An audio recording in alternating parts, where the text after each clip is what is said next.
الله يا الله الله يا الله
في تواضعهم وتراحمهم وتعاطفهم كمثل الجسد إذا اشتكى منه عضو تداعى له سائر الجسد بالسهر والحمى رواه مسلم.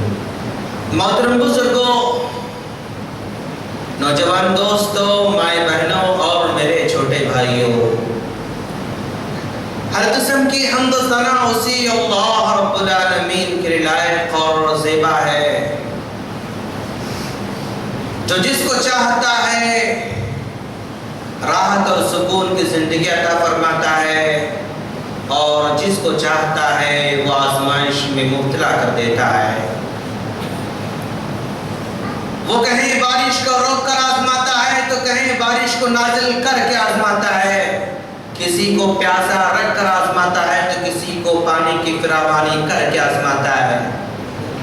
کسی کو گھر سے بے گھر کر کے آزماتا ہے تو کسی کو گھر کے اندر رکھ کر ہی آزماتا ہے. کسی کو دھوپ میں آزماتا ہے تو کسی کو پانی میں آزماتا ہے.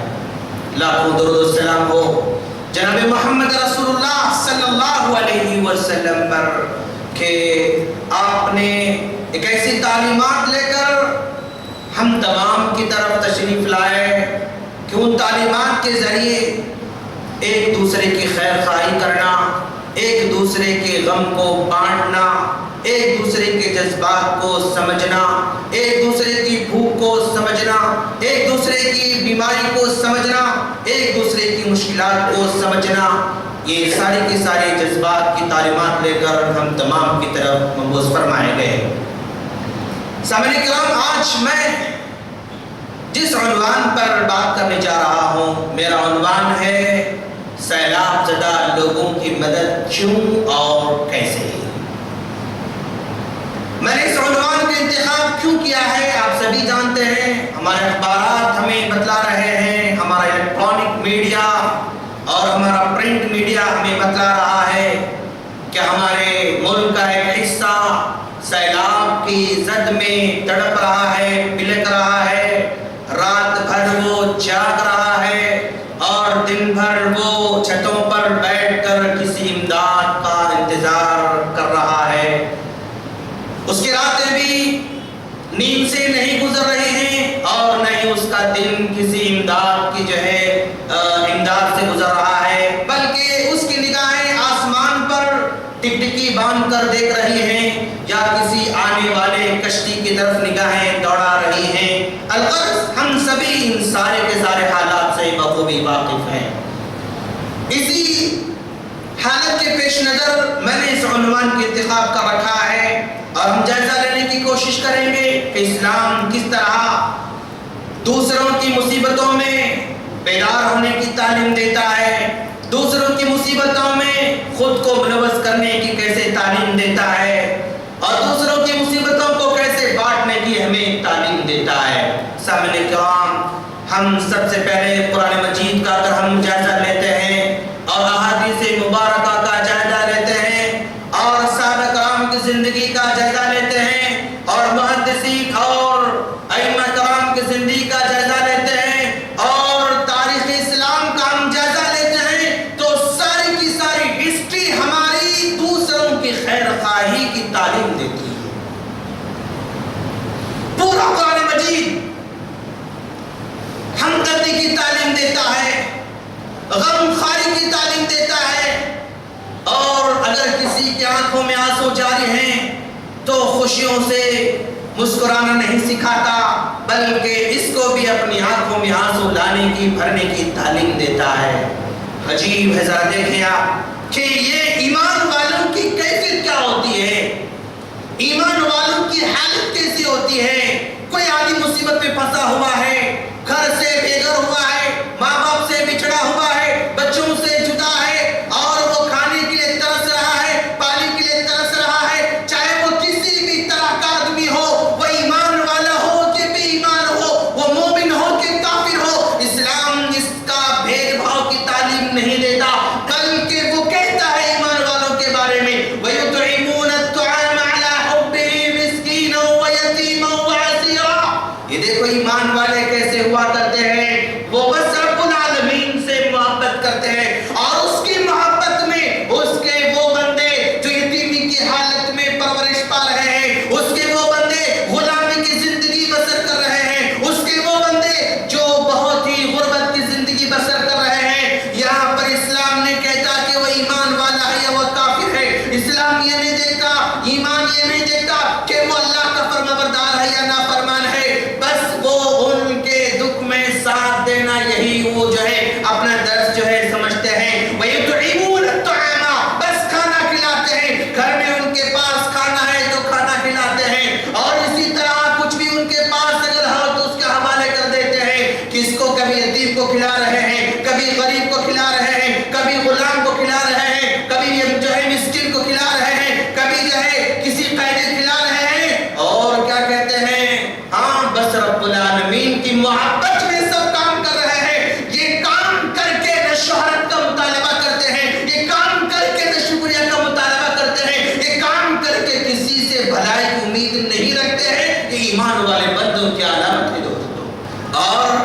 مثل المؤمنین فی توادہم وتراحمہم وتعاطفہم، ارے ایمان والوں کی شان تو دیکھو ذرا، آپس میں کیسے وہ رہتے ہیں، ان کے جو ہے ان کے جذبات آپس میں کیسے ہوتے ہیں، ان کی رحم صلہ رحمی آپس میں کیسے ہوتی ہے، ان کی محبت آپس میں کیسی ہوتی ہے۔ ایک کمثل الجسد، وہ ایک جسم کی طرح ہوا کرتے ہیں، چاہے وہ افریقہ کے جنگل کا رہنے والا ہو، چاہے وہ کشمیر کی پہاڑی کا رہنے والا ہو، چاہے وہ امریکہ کے جو ہے بڑے بڑے محلات میں رہنے والا کیوں نہ ہو، بس یہ ایمان والا ہے تو ایک جسم کی طرح ہے۔ اگر جسم کے کسی ایک حصے کو تکلیف ہوتی ہے، سارا جسم جو ہے بخار کے مارے رات بھر جاگتا رہتا ہے۔ یہ ایمان والوں کی علامت ہے دوستو۔ آج اگر آپ نیوز میں بیٹھ کر دیکھ رہے ہیں، بڑے جو ہے اس سے مزے سے چائے کی چسکیاں لے رہے ہیں اور ساتھ میں بسکٹ پہ رکھے ہوئے ہیں، لیکن ایک آدمی اخبار میں نظر آ رہا ہے، ایک آدمی جو ہے خبروں میں نظر آ رہا ہے، وہ چھت پر کھڑے ہو کر اوپر سے اڑنے والے ہیلی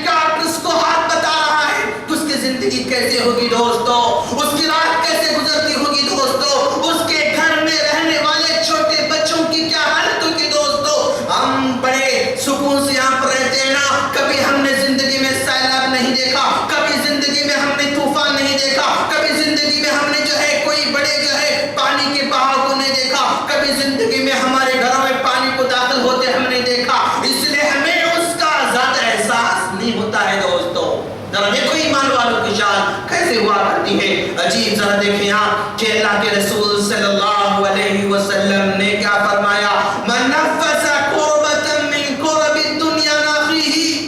کوئی مسلمان بندہ اپنے ایک مسلمان بھائی کی دنیاوی تکلیف کو دور کرتا ہے, نفس اللہ عنہ کربۃ من کرب یوم القیامہ, قیامت کے دن کی مشکلات کو دور کرنے کا وعدہ اللہ کے رسول صلی اللہ علیہ وسلم کر رہے ہیں کہ دیکھو یہ معاملہ پیش ہوگا. تم اگر کسی کی تکلیف میں ساتھ دو, کسی کے جو ہے دکڑے میں تم جو ہے وہ ساتھ دو, تو پھر اللہ تبارک و تعالی حشر کے میدان میں جہاں پر کوئی تنظیم مدد کرنے کی خاطر ہمارے پاس نہیں آئے گی. آج اگر یہاں کوئی سیلاب میں پھنسا ہوا ہے, کوئی آگ میں پھنسا ہوا ہے, کوئی دنگے میں پھنسا ہوا ہے, فساد میں پھنسا ہوا ہے, کوئی نہ کوئی ہمدرد بن کر آپ کے پاس آ سکتا ہے, لیکن اس حشر کے میدان میں کوئی تنظیم کام آنے والی نہیں, کوئی جو ہے وہاں پر کوئی جماعت کام آنے والی نہیں, کوئی افراد کام آنے والے نہیں, کوئی ملک کام آنے والا نہیں, کوئی کسی کا کام آنے والا نہیں. ایسے موقع پر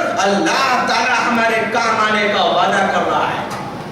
واللہ فی عون العبد ما کان العبد فی عون اخیہ. اللہ تبارک و تعالی جس کے ساتھ ہو جائے اس کا کیا کہنا دوستو. اور وعدہ کیا جا رہا ہے, تم اپنے بھائی کی مدد کرو. جب تک تم اس بھائی کی مدد میں تم لگے رہو گے, تم یہ نہ سمجھنا کہ تم بے یار مددگار ہو, تم یہ نہ سمجھنا کہ تمہاری مدد کرنے والا کوئی نہیں. دنیا آپ کی مدد نہ کرے لیکن اللہ تبارک و تعالی ضرور آپ کی مدد کرے گا. یہاں پر وعدہ کیا جا رہا ہے. اور دوستو کیا یہ سوال اللہ تبارک و تعالی ہم سے نہیں پوچھے گا کل قیامت کے دن کہ تم جو ہے کسی جو ہے ٹی وی کے سامنے بیٹھے ہوئے تھے, تم نیٹ کے سامنے بیٹھے ہوئے تھے, تمہارے سامنے ان اندوناک خبروں کو سنایا جا رہا تھا, کسی بھوکے کی خبر تمہیں سنائی جا رہی تھی, کسی پیاسی خبر تمہیں سنائی دے رہی تھی, کسی بے گھر آدمی کی خبر تمہیں سنائی دے رہی تھی, کسی کے گھر کے ڈوب جانے کی خبر تمہیں سنائی دے رہی تھی. اس وقت اللہ تبارک تعالی کیا نہیں پوچھے گا کہ اے بنی آدم میں بیمار تھا, کیا تم نے میری یاد نہیں کی؟ دوسرا بندہ کہے گا پروردگارا تیری شان عجیب ہے, نرالی ہے, تو کیسے بیمار ہو سکتا ہے؟ تب اللہ تعالیٰ تو کہے گا نا فلاں میرا بندہ بیمار پڑا ہوا تھا, وہ پانی میں گرا ہوا تھا, چھت پر جو ہے وہ لیٹا ہوا تھا, نہ کوئی دواخانے کو پہنچ سک رہا ہے, نہ کوئی اس کے پاس دوائیں آ رہی ہیں, کچھ نہیں, بیمار تھا. اگر تم اس کے یاد کیے ہوتے تم جا نہیں سکتے, جانے والے کو تم پر سامان بھیج تو سکتے ہو, تم جا نہیں سکتے, جانے والے کو تم دوائیں دے تو سکتے ہو, تم جا نہیں سکتے, جانے والے سے کپڑے تم پہنچا تو سکتے ہو. یہ پوچھ سکتا ہے میں بیمار تھا, میں بھوکا تھا, میں پیاسا تھا, تم نے پانی نہیں پلایا, تم نے کھانا نہیں کھلایا.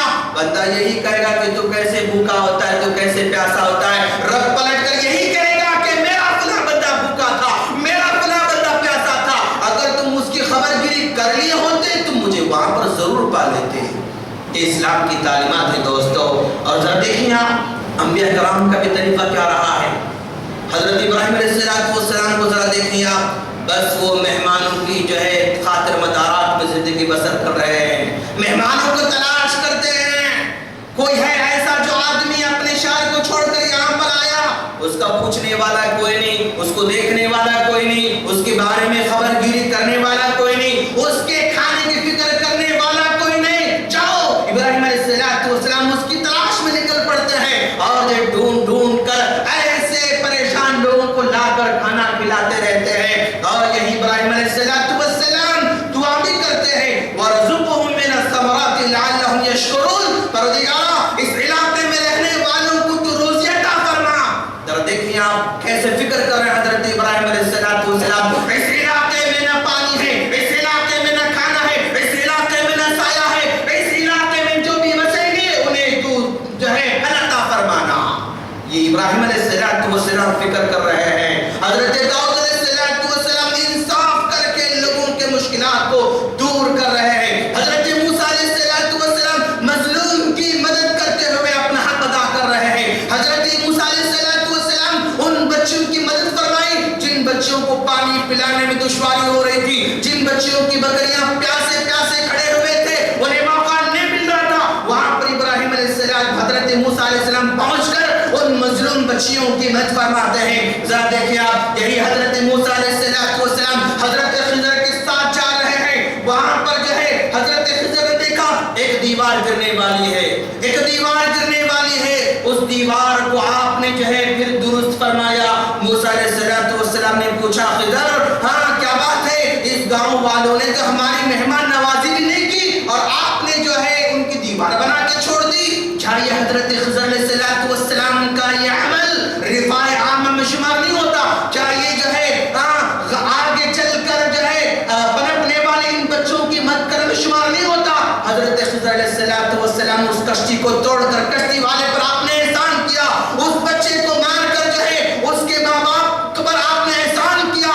تو گویا حضرت خضر علیہ السلام کی زندگی دوسروں کی مدد میں جا رہی ہے. موسیٰ علیہ السلام کی زندگی دوسروں کی مدد میں جا رہی ہے. ایک بڑی قوم کو بچانے کے لیے, ایک بڑی قوم جو بنی اسرائیل کی شکل میں حضرت موسیٰ علیہ السلام کے ساتھ آ رہی ہے اور سامنے سمندر ہے, ادھر پیچھے سے فرعون کا لاؤ لشکر جو ہے پیچھے سے دوڑے ہوئے آ رہا ہے. اب اگر یہ ایسے چھوڑ دیا جائے, یہ سارے کے سارے بنی اسرائیل اس سمندر میں غرق ہونے والے, پانی میں ڈوبنے والے ہیں. ایسے موقع پر حضرت موسیٰ علیہ السلام کو اخلاص ذرا دیکھیں آپ, اور ان کا ایمان دیکھیں, ان کی دعائیں دیکھیں کہ اللہ تبارک و تعالیٰ نے سارے بنی اسرائیل کو پانی میں ڈوبنے سے بچا لیتا ہے. کیا ہماری ذمہ داری نہیں بنتی کہ وہ لوگ جو ہے بارش میں ڈوب رہے ہیں, وہ لوگ جو سیلاب میں ڈوب رہے ہیں, ان کے حق میں ہم دعا کریں, ان کے حق میں ہم خیر خواہی کے کلمات ادا کریں, ان کے حق میں رب العالمین سے ہم گڑ گڑائیں کہ باری تعالیٰ جیسے تو حضرت موسیٰ علیہ السلام کی قوم کو غرق ہونے سے بچا لیا تھا, اس قوم کو بھی تو بچا دے سکتا ہے. تیری طاقت سے کوئی بعید بات نہیں ہے اور تیرے قدرت سے کوئی بعید بات نہیں. کیا کوئی دعا کرنے والا بھی ہے؟ کیا کوئی ان کے حق میں رب العالمین سے بھیک مانگنے والا بھی ہے؟ یہی چیز کا جو ہے مطالبہ اسلام کرتا ہے دوستو. اور ذرا دیکھو آپ کہ موسیٰ علیہ السلام یہی کرتے ہیں. ذوالقرنین بھی کیا کرتے ہیں, راستے میں دیکھا کہ بستی والے پریشان آپ کے پاس آ رہے ہیں. وقت کے بہت بڑے بادشاہ ذوالقرنین ان کے پاس آ کر کہتے ہیں کہ ہاں اس راستے سے کوئی لوگ آتے ہیں اور لوگ آ کر ہم پر حملہ کرتے ہیں, ہمیں تکلیف دیتے ہیں, ہمیں مارتے ہیں. شکوہ سنایا اور ان کی پریشانی کو سنا دی. ذوالقرنین نے کہا کہ ٹھیک ہے, لاؤ ذرا لوہے کے تختیاں تو لے کر آؤ. لا کر جو ہے دیوار باندھ دی, اور تاکہ ان پر ظلم نہ ہو, ان کی جان کی حفاظت ہو, ان کے مال کی حفاظت ہو, ان کے عزت و آبرو کی حفاظت ہو, ان کے عزت و آبرو کی حفاظت کے لیے, جان کی حفاظت کے لیے, مال کی حفاظت کے لیے ذوالقرنین نے دیوار باندھ کے چھوڑ دیا. کیا یہ لوگوں کی مدد کرنے میں شمار نہیں ہو سکتا ہے دوستو؟ ہاں ضرور ہوگا. اور اللہ کے رسول صلی اللہ علیہ وسلم کی ساری زندگی تو دوسروں کی خیر خواہی میں گزرتی رہی. نبوت جو ہے آپ کو ملتی ہے تو آپ پریشان گھر کو واپس لوٹ کر آتے ہیں, کہتے ہیں خدیجہ ایسے لگ رہا کہ میں ہلاک ہو جاؤں گا, میں تباہ برباد ہو جاؤں گا. تمہاری خدیجہ رضی اللہ تعالی عنہا نے سب سے پہلے آپ سے یہی کہا کہ اللہ کی قسم اللہ آپ کو ضائع نہیں کرے گا, اللہ آپ کو ضائع نہیں کرے گا. وجہ کیا بتلائی آپ نے, کیا یہ وجہ بتلائی کہ آپ رات بھر کوئی جو ہے کیا کہتے ہیں اس کو غار میں بیٹھ کر عبادت کرتے اس لیے اللہ آپ کو بچائے گا؟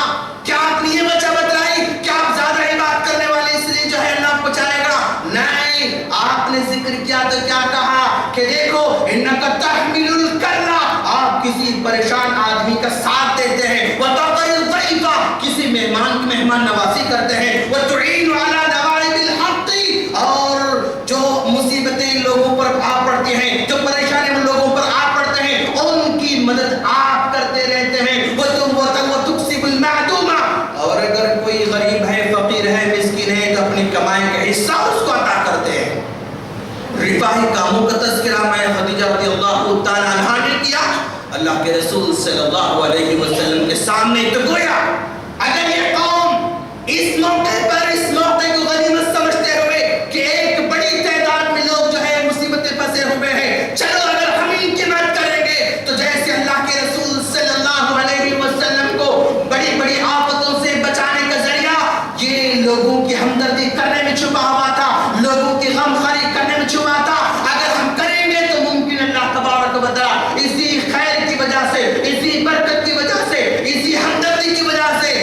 پر آنے والے سیلابوں کو اللہ روک سکتا ہے, ہم پر آنے والے دنگوں کو اللہ روک سکتا ہے, ہم پر آنے والے فسادوں کو اللہ روک سکتا ہے, اور ہمارے ساتھ ہونے والا مالی خسارہ ہو جو ہے خسارے سے روک سکتا ہے. یہ جذبہ کہیں کہیں ہمارے دلوں میں انگڑائی اس کو لینا چاہیے دوستو. اور ذرا دیکھو آپ کہ اللہ کے رسول صلی اللہ علیہ وسلم کسی پریشان حال آدمی کی مدد کیسے کرتے ہیں. ہاں یہ کعبۃ اللہ کے اطراف جو ہے بڑے بڑے سردار بیٹھے ہوئے ہیں. ایک جو ہے گاؤں کا بدوی آتا ہے, آ کر کہتا ہے کہ ابو جہل مجھ سے جو ہے اونٹ لے لیا ہے, اب تک میرا قرض ادا نہیں کیا ہے, مجھے پیسے نہیں دیا ہے, بار بار میں اس کے پاس جاتا ہوں لیکن وہ جھڑکیاں دے کر واپس بھیج دیتا ہے. ان سرداروں نے سوچا چلو ذرا ہم جو ہے لطف اٹھائیں گے, چلو ذرا ہم مذاق کر لیں گے. انہوں نے کہا دیکھتے ہو تم اس جگہ وہاں پر بیٹھے ہو نا, وہ آدمی کے پاس جاؤ, شکایت کرو, ہو سکتا ہے وہ تمہاری مدد کرے, ہم تو تمہاری مدد نہیں کر سکتے ہیں. انہوں نے اشارہ کیا اللہ کے رسول صلی اللہ علیہ وسلم کی طرف. وہ سمجھتے تھے, وہ یہ تصور کرتے تھے ان کے پاس شکایت کرے گا اور یہ جائیں گے, اس کے بعد اب جا کر پھر ان پر حملہ کرے گا, پھر تکلیف دے گا, پھر مذاق اڑانے کا موقع ملے گا. اس نیت سے انہوں نے اللہ کے رسول صلی اللہ علیہ وسلم نے اشارہ کیا.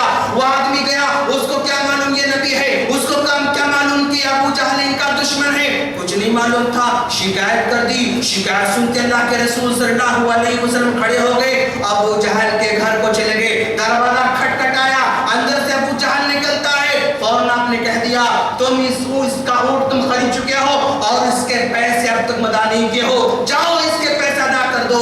وہ جو ہے پریشان نظر آ رہا ہے اور اس کے چہرے کا رنگ بدل چکا ہے. اندر جاتا ہے, پیسے لا کر اس بدوی کے حوالے کر دیتا ہے. ابھی دیکھنے والوں نے دیکھا, ارے نبی پر غصہ کرنے والا, نبی پر دشمنی اتارنے والا, نبی کے ساتھ ہمیشہ جو ہے یہ بے عزتی کام کرنے والا, اتنا جلدی پیسے لا کر دے دیا, اتنا جلدی پیسے لا کر دے دیا.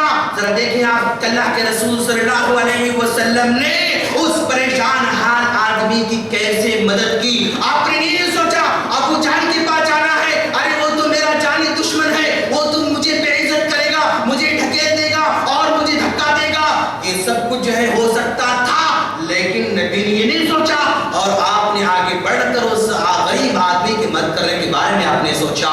اور ذرا دیکھیے آپ کہ اللہ کے رسول صلی اللہ علیہ وسلم کے ساتھ رہنے والے صحابہ کرام کا کیا حال تھا. صدیق کو ذرا دیکھو آپ کہ ہجرت کر کے اللہ کے رسول کے ساتھ جانے تیار ہو گئے. گھر کا سارا سامان لے کر اللہ کے رسول کے ساتھ جا رہے ہیں, گھر کا سارا سامان جو اللہ کے رسول کے ساتھ لے کر جا رہے ہیں.